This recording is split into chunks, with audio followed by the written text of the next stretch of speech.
Chrome. Chrome launched in 2008, and within 4 years, it became the most used browser on the planet. It has held that position ever since. Right now, roughly 2/3 of every person browsing the internet is doing it through Chrome. That is not a small lead.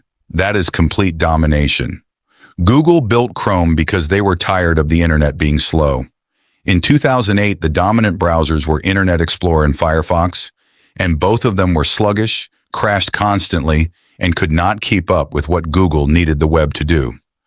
Google was building Gmail, Google Maps, and Google Docs, complex web applications that required a fast, stable browser to run properly. The existing browsers could not deliver that, so Google built their own. The thing that made Chrome different from day one was the V8 JavaScript engine. JavaScript is the programming language that makes websites interactive and dynamic. Every button you click, every animation you see, every form you fill out runs on JavaScript.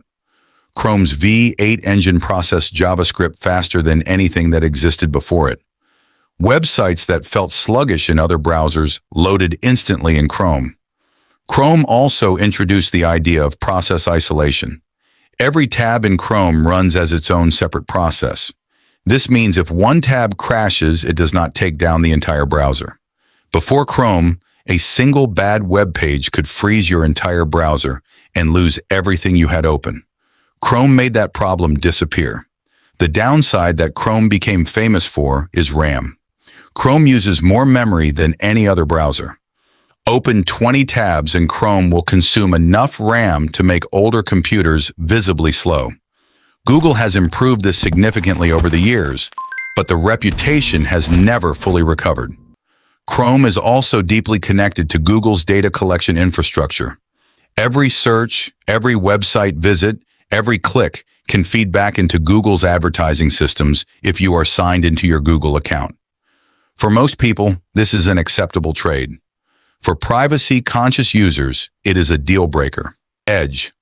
Edge is Microsoft's second attempt at a browser, and the story of how it got here involves one of the most embarrassing failures in the history of technology. Microsoft's first attempt was Internet Explorer. Internet Explorer launched in 1995, and for a period, it was the most used browser in the world, purely because it came pre-installed on every Windows computer. At its peak, Internet Explorer had over 90% market share.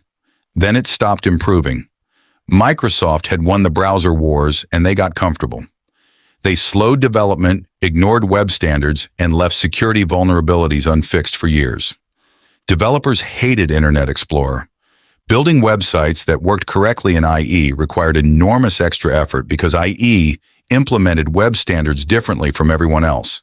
The phrase "works in everything except IE" became a running joke in web development that lasted for over a decade.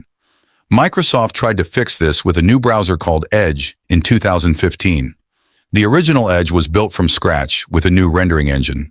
It was faster than IE and looked modern, but it still had compatibility problems, lacked extensions, and never gained serious traction.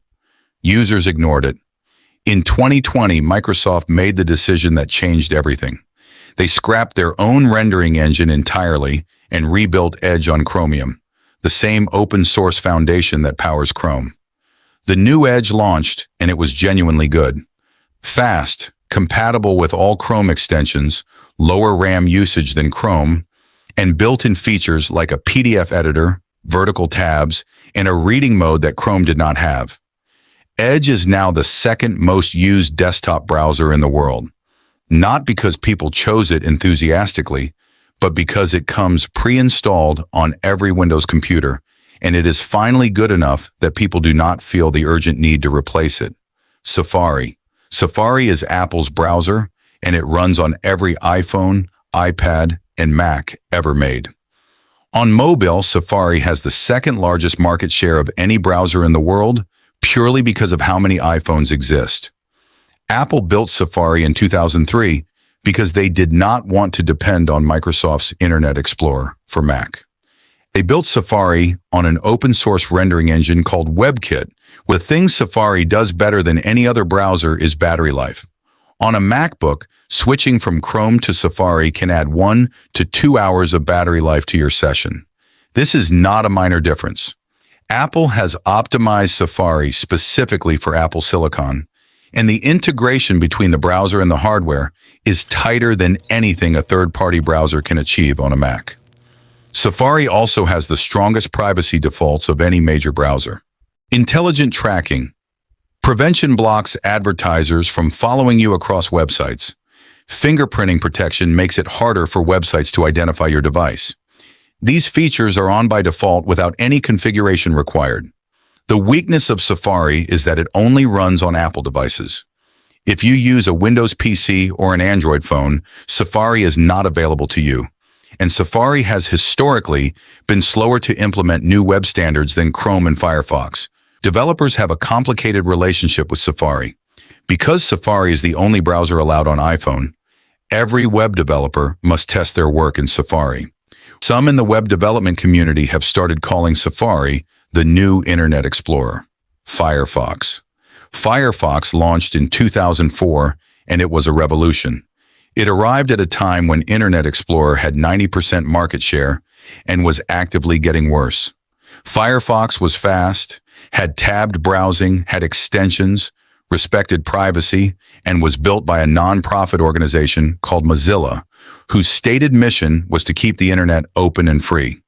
Within 2 years of launch, Firefox had taken 15% of the browser market away from Internet Explorer.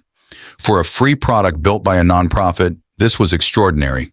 Firefox proved that people would actively seek out and install a better browser rather than accept the default. Firefox introduced the browser extension ecosystem that everyone uses today. The idea that you could install small programs that modify and enhance how your browser works originated with Firefox. Chrome, Edge, and every other browser eventually copied this model. Today, Firefox is in a difficult position. It holds around 3% of global browser market share. Chrome absorbed most of the users that Firefox attracted away from Internet Explorer. The irony is painful because Firefox is still excellent. The rendering engine called Gecko is independent from Chromium, which matters for the health of the web.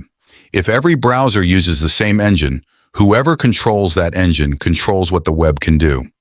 Firefox's independence is genuinely important. Mozilla has struggled financially for years.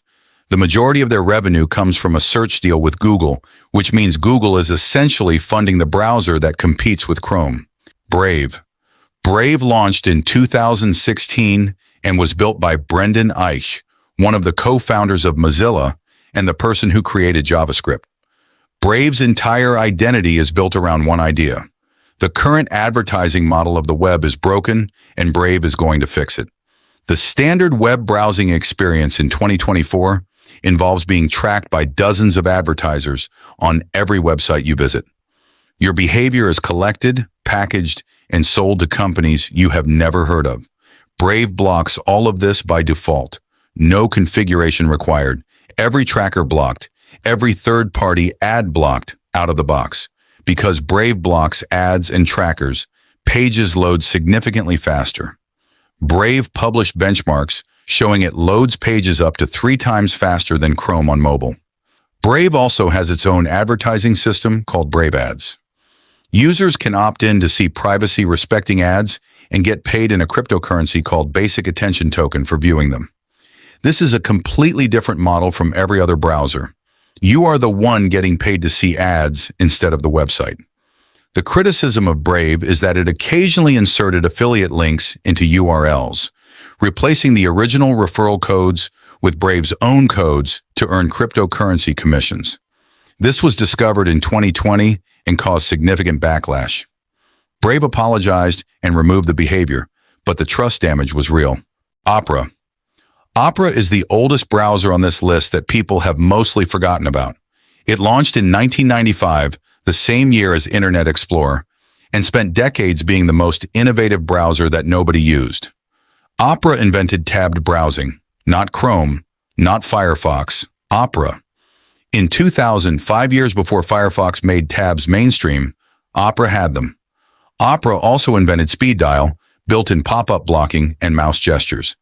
Every major browser copied these features and never gave Opera credit. The problem was always distribution. Opera never had Windows behind it like IE, or Google's machine behind it like Chrome. It stayed a beloved browser among a tiny community while the world moved on. Today, Opera GX has given the brand new life as a gaming browser with built-in RAM and CPU limiters, a free VPN, and an AI assistant. It found a younger audience that the original Opera never reached. Whether that saves the brand long-term, nobody knows. But Opera is still here, which is more than most people expected. Tor. Tor browser is the most private browser that exists. Every time you visit a website normally, your internet provider sees where you are going. The website sees your location, and advertisers track you across every page. Tor eliminates all of this by bouncing your traffic through at least 3 volunteer-operated servers around the world, each one knowing only part of the journey. No single point has the complete picture. It is used by journalists, whistleblowers, and people in countries with heavy censorship. It is also used by people doing things they should not be doing. Internet Explorer. Internet Explorer is dead. Microsoft ended support in June 2022. But before it died, it was the most dominant browser in history with 96% market share at its peak, and then became the most hated piece of software in web development history. Won the browser wars by being pre-installed on every Windows computer. Then it stopped improving. Security vulnerabilities piled up. Web standards were ignored. When Firefox arrived in 2004 and Chrome in 2008, users left as fast as they could. By 2019, IE was below 2%. Internet Explorer taught the tech industry what happens when you win a market and stop innovating. The lesson was simple. If you stop moving, someone will replace you.